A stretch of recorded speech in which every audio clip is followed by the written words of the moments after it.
সেনাবাহিনীকে জনগণের মুখোমুখি করানোর চেষ্টা করা হচ্ছে।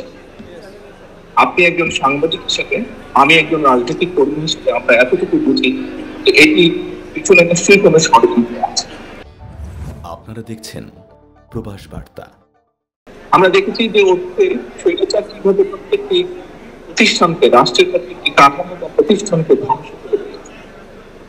এই মুহূর্তে আমরা দেখতে পাচ্ছি বাংলাদেশের, আমরা কথা প্রসঙ্গে বলে থাকি যে সার্বভৌমের প্রতীক যে প্রতিষ্ঠানটাকে আমরা সাধারণত বুঝিয়ে থাকি একটা বাংলাদেশ সেনাবাহিনী। সেই সেনাবাহিনীকে আমরা দেখেছি বিতর্কিত করার চেষ্টা করা হচ্ছে, জনগণের মুখোমুখি করিয়ে দেওয়ার চেষ্টা করা হচ্ছে। কদিন আগে আমরা যেমন দেখেছি সংস্কার এবং নির্বাচনকে যেমন মুখোমুখি করানো হচ্ছে, ঠিক একইভাবে সেনাবাহিনীকে জনগণের মুখোমুখি করানোর চেষ্টা করা হচ্ছে। আপনি একজন সাংবাদিক হিসেবে, আমি একজন রাজনৈতিক কর্মী হিসেবে আমরা এতটুকু বুঝি যে এটি পিছনে নিশ্চয়ই কোনো ষড়যন্ত্র আছে। আমরা সকলে মিলে, দেশপ্রেমিক প্রত্যেকটি মানুষ আমরা সকলে মিলে যদি সচেতন থাকি, সচেষ্ট থাকি, অবশ্যই আমরা এই ষড়যন্ত্র মোকাবেলা করতে সক্ষম হব। আমাদেরকে যে কোনো মূল্যে অবশ্যই এই ষড়যন্ত্রকে মোকাবেলা করতে হবে। আজকে সাংবাদিক সমাজের একজন সদস্য হিসাবে আমি মনে করি এখানে আপনাদের বিরাট ভূমিকা আছে।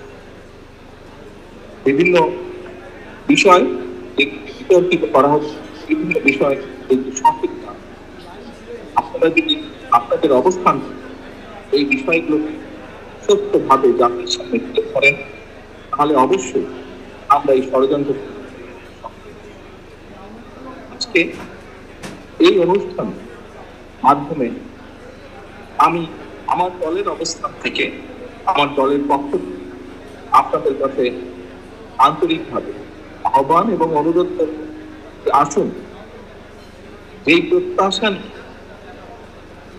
1971 সালে মুক্তিযোদ্ধা তাদের জীবন উৎসর্গ এটি স্বাধীন দেশ আমাদেরকে উপহার দিয়ে গেছে। পরবর্তীতে বাংলাদেশের মানুষের গণতান্ত্রিক অধিকার সমুন্নত রাখার জন্য বিভিন্ন সময় রাজনৈতিক কর্মী সহ, সাংবাদিক সহ বিভিন্ন পেশার মানুষ আত্মহত্যা দিয়েছে।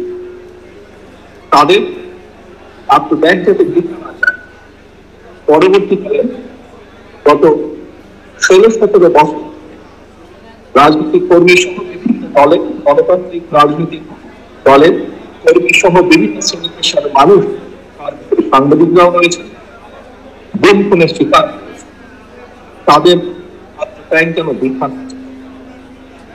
পরিশেষে জুলাই আগস্ট মাসে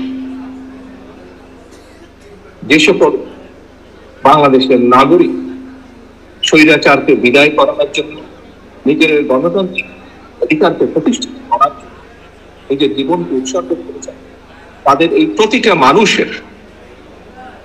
মানুষের এই উৎসর্গ যেন সার্থক, তার জন্য আমাদের সকলকে এক প্ল্যাটফর্মে এসে কাজ করতে হবে।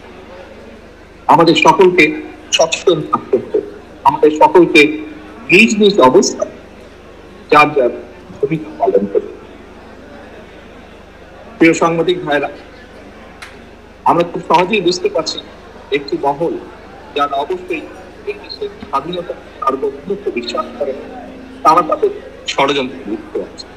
আমরা একসাথে যদি কাজ করি, অবশ্যই এই ষড়যন্ত্রকে মোকাবেলা করতে সক্ষম হব। আমাদের সর্বপ্রথম এবং একমাত্র লক্ষ্য হওয়া উচিত এই দেশের মানুষের গণতান্ত্রিক অধিকারকে যে কোনো প্রতিষ্ঠিত করা, এই দেশের মানুষের গণতান্ত্রিক অধিকারকে প্রতিষ্ঠিত করার মাধ্যমে এই দেশের মানুষ অর্থনৈতিক স্বাধীনতাকে প্রতিষ্ঠিত করা।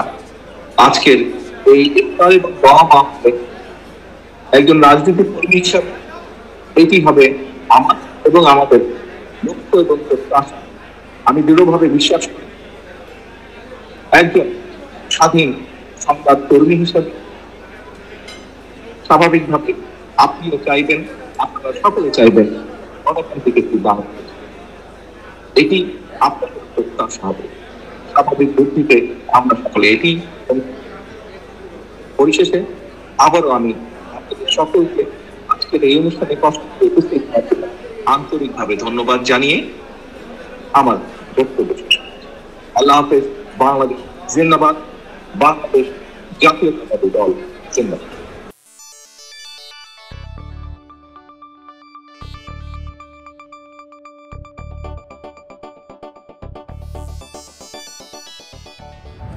আপনারা দেখছেন প্রবাস বার্তা।